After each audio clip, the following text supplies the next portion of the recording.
우리를 시험에 들게 하지 마시옵고 다만 악에서 구하시옵소서.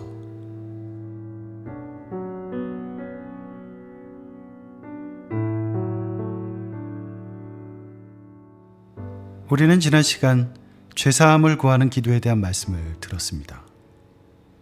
무엇보다 이 기도는 자신을 향해 있던 우리의 삶을 하나님을 향한 삶으로 돌아서게 합니다. 끝없이 삶의 기준을 하나님께 맞추게 되기 때문입니다. 물론 날마다 죄사함을 구하는 기도를 드린다고 해서 이 땅에서의 우리 삶이 완전해질 수는 없습니다. 하지만 성숙해질 수는 있습니다. 조금씩 하나님께서 우리를 지으신 목적에 합당한 존재로 변화되어 가는 것입니다. 창조의 본래 모습을 회복해 가는 것입니다. 이것을 바로 성화라고 합니다. 그런데 우리를 돌아서지 못하게 하려는 세력, 성화를 방해하려는 세력이 있습니다. 오늘 본문은 바로 그 세력과 그 세력이 우리 삶에 미치는 영향력에 관한 것입니다. 하나님께서 지으신 선한 것들을 망가뜨리고 없애려 하는 그 세력을 성경은 악이라고 말합니다. 우리는 이 악에 대해서 알아야 합니다. 악은 우리 안이든 밖이든 어디든 존재합니다.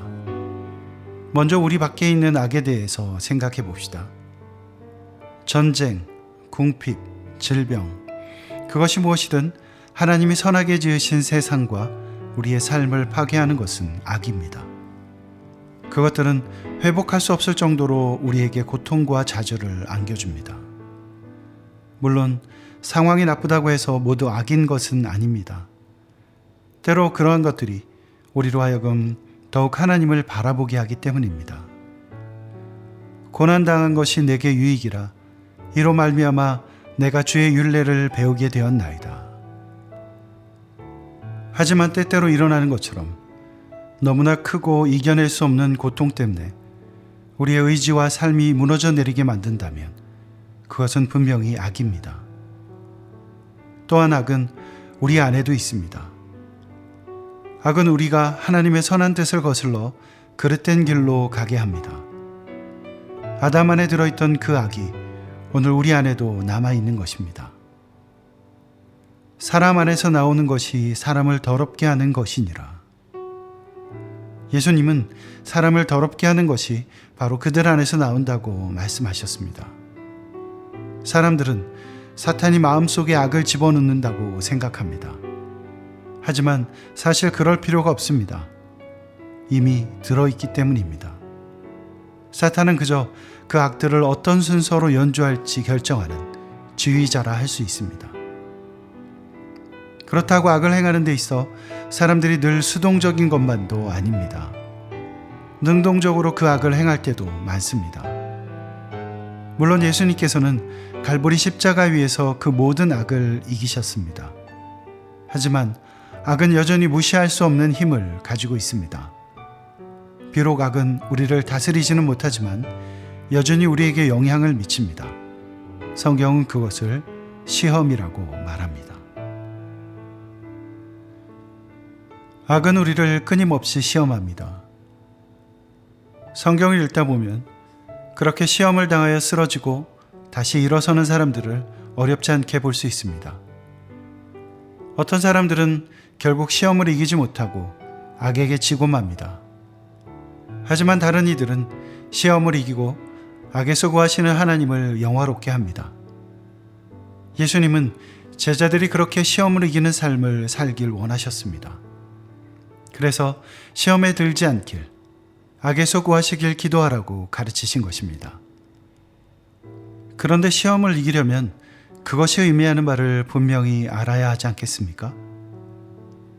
시험으로 번역된 헬라어는 크게 두 가지 뜻을 갖고 있습니다. 하나는 훈련이고 다른 하나는 유혹입니다. 훈련으로서의 시험은 믿음을 흔드는 역경을 말합니다. 이스라엘 백성들이 광야에서 당했던 시험이 바로 그것입니다. 내 하나님 여호와께서 이 40년 동안에 내게 광야 길을 걷게 하신 것을 기억하라.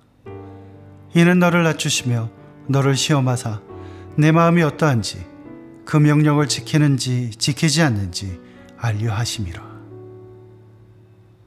하나님은 광야에서의 시험을 통해 이스라엘 백성을 훈련시키길 원하셨습니다.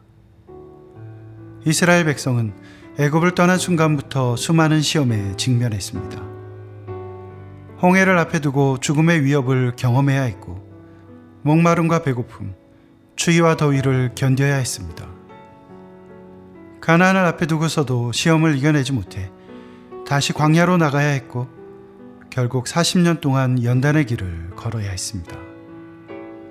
하나님께서 이스라엘 백성을 훈련시키신 이유는 분명합니다. 그들이 약속의 땅 가나안에서 하나님과의 언약을 지킬 힘을 키우기를 원하셨던 것입니다. 시험의 또 다른 이름은 유혹입니다. 유혹은 죄를 범하도록 부추기는 것을 의미합니다. 훈련이 시험의 긍정적인 면이라면 유혹은 부정적인 면이라고 할 수 있습니다. 태초의 인간이었던 아담이 바로 이 시험의 주인공이었습니다. 아담은 뱀에게 시험을 받았습니다. 그리고 그 시험을 통과하지 못했습니다. 하나님께서 그분의 형상을 따라 지으시고 기뻐하셨던 아담도 결국 시험을 통과하지 못했다는 것은 중요한 의미를 가집니다. 시험은 우리의 힘만으로 이겨낼 수 있는 것이 아닙니다. 하나님 없이 홀로 서서는 결코 이길 수 없는 것이 바로 시험입니다. 그래서 아담은 시험을 이기지 못한 것입니다. 하지만 두 번째 아담인 예수님께서는 그 시험을 이기셨습니다. 마태복음 4장은 예수님께서 성령에게 이끌려 광야로 나가셔서 마귀에게 시험을 받으신 일을 기록합니다. 그런데 그 시험은 완벽하게 아담이 당했던 것과 같은 것입니다. 뱀은 아담에게 하나님처럼 될 수 있는 길이 있다고 속삭였습니다. 하나님 없이 설 수 있다고 유혹한 것입니다. 예수님을 시험했던 광야의 사탄도 똑같은 시도를 합니다. 사탄은 세상의 모든 나라와 그 영광을 보여주고 이렇게 말합니다. 만일 내게 엎드려 경배하면 이 모든 것을 내게 주리라. 예수님은 세상을 구원하기 위해 오셨습니다. 하지만 그 모든 것은 십자가 위에서만 가능했습니다. 그것이 하나님의 뜻입니다. 그런데 사탄은 그럴 필요가 없다고 말하고 있는 것입니다. 이 모든 것을 내게 주리라. 이 말은 하나님 없이 내 힘으로 할 수 있다는 유혹입니다. 마치 너희 눈이 밝아져 하나님과 같이 되어 라고 말하는 것과 같습니다. 하지만 예수님은 그 모든 시험을 하나님의 말씀으로 이겨내십니다. 사탄아, 물러가라. 기록되었으되 주 너희 하나님께 경배하고 다만 그를 섬기라 하였느니라. 예수님은 우리에게 시험을 대하는 올바른 자세를 알려주십니다. 말씀으로 시험을 이기신 예수님의 이야기가 보여주는 것은 너무나 분명합니다. 시험을 이겨낼 수 있는 힘은 오직 하나님께로부터 옵니다. 다른 것으로는 할 수 없습니다. 오늘 본문에는 시험만큼 중요한 단어가 하나 더 있습니다. 바로 들기하지로 번역된 헬라어입니다. 이 말의 원문은 데리고 들어가다, 안으로 들어가다 라는 뜻을 가지고 있습니다. 이 말대로 생각해 보면 우리를 시험에 들게 하시는 분이 바로 하나님이라는 뜻이 됩니다. 그러면 하나님께서 우리를 죄에 빠지도록 유혹하신다는 말입니까? 그렇지 않습니다. 바울은 이렇게 고백합니다. 사람이 감당할 시험 밖에는 너희가 당한 것이 없나니 오직 하나님은 미쁘사 너희가 감당하지 못할 시험 당함을 허락하지 아니하시고. 하나님이 시험을 주시는 것이 아닙니다. 하나님은 아무도 시험하지 않으십니다. 악이 우리를 시험합니다. 하지만 하나님께서 허락하지 않으시면 악도 우리를 시험하지 못합니다. 그래서 바울이 너희가 감당하지 못할 시험당함을 허락하지 아니하시고 라고 표현한 것입니다. 욥의 이야기는 이것을 잘 보여줍니다. 욥은 그야말로 선한 사람이었습니다. 하나님께서 사탄 앞에서 칭찬하실 정도로 흠이 없고 정직한 사람, 하나님을 경외하고 악을 멀리하는 사람이었습니다. 그런데 그런 욥을 사탄이 시험하길 청합니다. 사탄은 욥의 믿음이 부질없는 것임을 증명하려 했던 것입니다. 그 시험을 하나님이 허락하십니다. 여호와께서 사탄에게 이르시되 내가 그의 소유물을 다 내 손에 맡기노라. 다만 그의 몸에는 손을 대지 말지니라. 하나님은 때로 우리가 시험에 들도록 허락하십니다. 우리는 그 이유를 다 알 수 없습니다. 실제로 엄청난 고난 속에서 시험을 통과하고 있던 욥에게도 하나님은 그 이유를 설명하지 않으십니다. 다만 우리는 하나님께서 믿는 자들에게 시험을 허락하시는 이유 중 하나는 분명히 알고 있습니다. 하나님은 시험을 통해 우리의 믿음을 더욱 굳건하게 하신다는 것입니다. 시험을 통과하는 중에는 그야말로 고난의 시간을 지나게 됩니다. 하지만 시험을 이기고 나면 우리의 믿음은 크게 성장합니다. 모세와 다윗의 40년 광야 생활이 그랬고 예수님의 제자 베드로가 그랬습니다.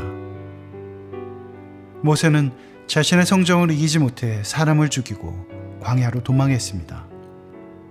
자신의 힘을 의지하려는 유혹을 이기지 못했던 것입니다.